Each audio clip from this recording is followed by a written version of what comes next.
Hi, welcome to editors time with KSR. Sir నమస్తే sir. Exit polls అయిపోయినాయి, ఇక రేపు ఆల్మోస్ట్ ఇక రిజల్ట్ కూడా రాబోతోంది సార్. అయితే ఒక ఎగ్జిట్ పోల్స్ చూసినప్పుడు సార్, ఏ ఒక్క ఎగ్జిట్ పోల్ కూడా బీఆర్ఎస్ పార్టీ ఇన్ని సీట్లు గెలుస్తుంది, ఇంత వస్తుంది, టాప్లో ఉన్నారు అని ఒక్కటంటే ఒక్క సర్వే కూడా చెప్పలేదు సార్. థర్డ్ ప్లేస్లో ఉంది, 0 లేదంటే 0 నుంచి 1. అది బీఆర్ఎస్కి సంబంధించిన పార్టీ పరిస్థితి ఉంది సార్. కానీ ఇంకో వైపు ఏమో పార్టీకి సంబంధించిన అధినేత మాత్రం ఆయన మోకాలెత్తి ఉన్నోడు ఖతం చేస్తామంటే పార్టీ ఖతం అవుతుందా అన్నటువంటి కామెంట్ చేశారు సార్ నిన్న అవతరణ దినోత్సవానికి సంబంధించి. సార్ దీన్ని ఎట్లా చూడాలి? కానీ ఈ కామెంట్స్ వేరే వేదిక మీద చేస్తుంటే కేసీఆర్ గారు బాగుండేది. అంటే ఆయన స్థాయికి, తెలంగాణ జాతిపిత స్థాయి నుంచి మరి కోతల రాయుడు స్థాయికి దిగిపోయారు అన్నట్టుగా ఉంది. ఎందుకంటే నిజంగా ఆయన తెలంగాణ సాధించడం కోసం ఎన్నో వ్యయ ప్రయాసాలు వచ్చి తెలంగాణ సాధించారు. 10 సంవత్సరాలు పరిపాలించారు. ఆయన ప్రజలేమనుకుంటున్నారంటే ఈయనకేళ్ళు కథం అయిపోయింది, 10 సంవత్సరాలు తెచ్చావు, 10 సంవత్సరాలు ఇచ్చాము, అంతే ఇక నువ్వు మర్చిపోరా బాయ్ అన్న స్థితిలో ప్రజలు వెళ్ళిపోయారు. అంటే రేవంత్ రెడ్డి గారి ప్రభుత్వం ఏర్పడిన తర్వాత కాంగ్రెస్ పార్టీ కొత్తదనమైన పాలనని చూపించలేకపోయింది.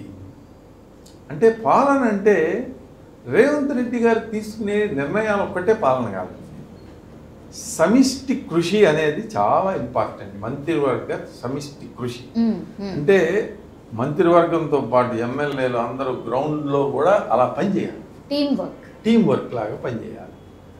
ఏముందిలే మనం గెలిచాం కదా, పార్లమెంట్ సభ్యుడు ఉన్నాడు, వాడు డబ్బు పట్టుకొస్తే మనం ఎలక్షనీరింగ్ చేద్దాము అనే స్థాయికి ఎమ్మెల్యేలు వెళ్ళిపోయారు. రేవంత్ రెడ్డి గారు ఎంత చెప్పినా కానీ ఈ పార్లమెంటు అభ్యర్థులందరూ కూడా బోల్తా పడ్డారు చాలామంది. అంటే ఎలక్షనీరింగ్లో బోల్తా పడ్డారు.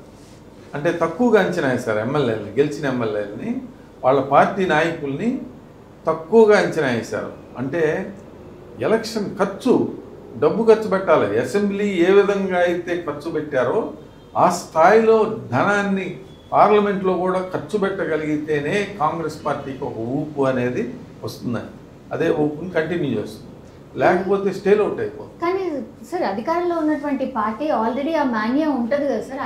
ఎట్లా ఉంటుందంటేనమ్మా, నేను చూసుకుంటాలే అని అంటారు పైకి, ఇది నేను చూసుకుంటా అన్నా, అన్నీ సక్రమంగానే జరిగినాయి అని.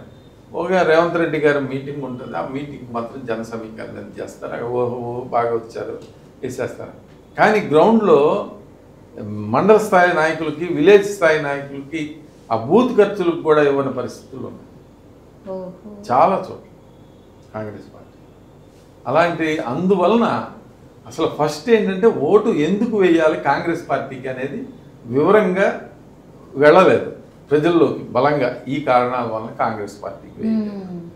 ఇక్కడ బారాస అవకాశాన్ని అందిపుచ్చుకోవచ్చు పోరాటం. కేసీఆర్ గారు కామెంట్స్ చేశారు కదా, ఆయన మోకాలు ఎత్తు లేనోడు అంటే సాక్షాత్తు ముఖ్యమంత్రి నీకు ఆహ్వానం పంపి ప్రత్యేకంగా ఒక మనిషికి, పెద్ద మనిషికి ఇచ్చి ఆహ్వానం పంపితే నేను రాను పో అని, నీ పార్టీ ఆఫీసులు అంటే నీ ఇల్లు లాంటిదే, నీ ఇంట్లో కూర్చుని శాపనార్థాలు పెడుతున్నావంటే, అంటే ఒక ఇంట్లో చుట్టాలలాగానే. తెలంగాణకి వీళ్ళందరూ కూడా బిడ్డలే, కేసీఆర్ బిడ్డే, రేవంత్ రెడ్డి బిడ్డే.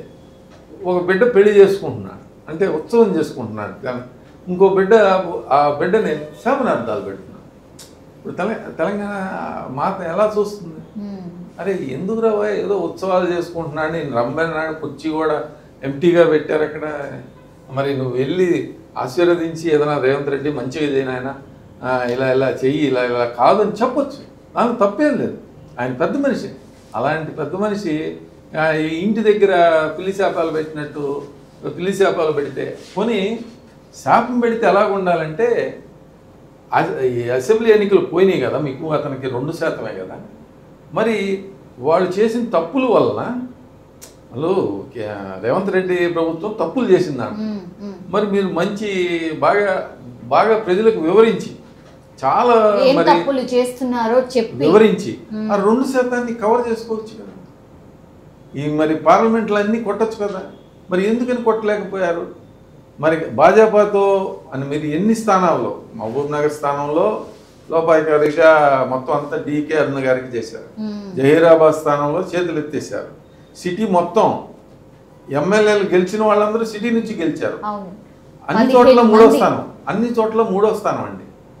అంటే మీరు చూడండి ఏ స్థాయిలో బారాస కథమవుతాను. మరి అంత భారీ ఎత్తున ఓట్లు పోయినా కూడా నల్గొండ భువనగిరిలోనేమో బోరా నర్సయ్య గౌడ్కి జై అన్నారు, వరంగల్లో మరి ఆరూరు రమేష్ గారికి జై అన్నారు. ఈ ముగ్గురు కూడా గతంలో బారాస ఎంపీ, బీజేపీ తరఫున పోటీ చేస్తున్న వ్యక్తులు అందరూ కూడా బారాస నుంచి వెళ్ళిన వాళ్ళు. మొత్తం హోల్సేల్గా మొత్తం అంతా కూడా చాలా స్థానాల్లో ఒక్క స్థానంలో ఆయన బలమైన పోటీ ఇచ్చింది ఆయన స్వస్థానం ఆయన మెదక్లో. మరి ఆయన మేనల్లుడు వినోద్ కుమార్ గారు కరీంనగర్, అక్కడ కూడా చేతులు ఎత్తేసారు. మరి ఇలాంటి పరిస్థితుల్లో బారాస ఉంటే ఇంకా ఎవరిని ఉత్సాహపరచడం కోసం రేవంత్ రెడ్డి గారు కాంగ్రెస్ రాజకీయం చాలా డిఫరెంట్గా ఉంటుందండి. వాళ్ళకి గెలుపోవటంతో సంబంధం లేదు. ఇప్పుడు పని జరిగిందా, వాళ్ళకి అనుకూలంగా పని జరిగిందా లేదా అన్నది కాంగ్రెస్ నాయకులు మనస్తత్వం. పార్లమెంట్ సీట్లు ఎన్ని గెలిచారు, ఛత్తీస్గఢ్లో 9 స్థానాలు ఓడిపోయారండి గత ఎన్నికలు. మరి ప్రభుత్వం 5 ఏళ్ళు కంటిన్యూ అయింది కదా. మరి రేపు కర్ణాటకలో అన్ని స్థానాలు వాళ్ళు గెలుస్తారని ఏం లేదు. అయినా కూడా కర్ణాటకలో ప్రభుత్వం కాంగ్రెస్ పూర్తి స్థాయిలో చివరి వరకు నడిపిస్తారు. ఇక్కడ తెలంగాణలో కూడా అదే జరుగుతుంది. మొత్తం 5 ఏళ్ల పాటు మీరు ఉండరు. ఇప్పుడు మీ కార్యకర్తలందరినీ భాజపా రథం ఎక్కిచ్చేశారు. అంటే మిమ్మల్ని మీరు ఖతం చేసుకున్నారు. బారాస తనకు తానే ఖతం చేసి ఎవరు చేయలేదు. అది వాళ్ళంతట వాళ్ళే సెల్ఫ్ గోల్ వేసుకున్నారు. అది దానివల్ల ఏమవుతుందంటే యుద్ధంలో ఎప్పుడు కూడా రండి లోపాయికారి ఒప్పందాలు పెట్టుకోకూడదు. ట్రయాంగిల్ ఫైట్ అంటే సీరియస్గా ట్రయాంగిల్ ఫైట్ చేయాలి.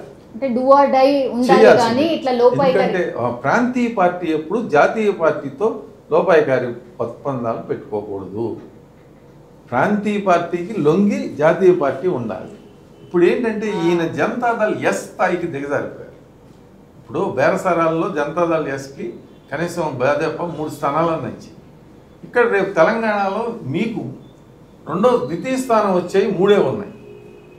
మిగిలినవన్నీ తృతీయ స్థానానికి వెళ్ళిపోతున్నారు. అంటే రేపు రాబోయే రోజుల్లో ఏ పార్టీతో పొత్తు పెట్టుకున్నా వీళ్ళకి వచ్చే స్థానాలు 3. మరి అలాంటి స్థాయికి భాజపా దిగజారిపోయింది, ఖతం అయిపోయింది. ఇంకా తెలంగాణలో బారాస పార్టీని ఖేల్ ఖతం అని చెప్పొచ్చు. మరిన్ని అప్డేట్స్ కోసం మా కాయ్ టీవీని సబ్స్క్రైబ్ చేసుకోండి. మా వీడియో కనుక మీకు నచ్చినట్లయితే లైక్ చేయండి, షేర్ చేయండి.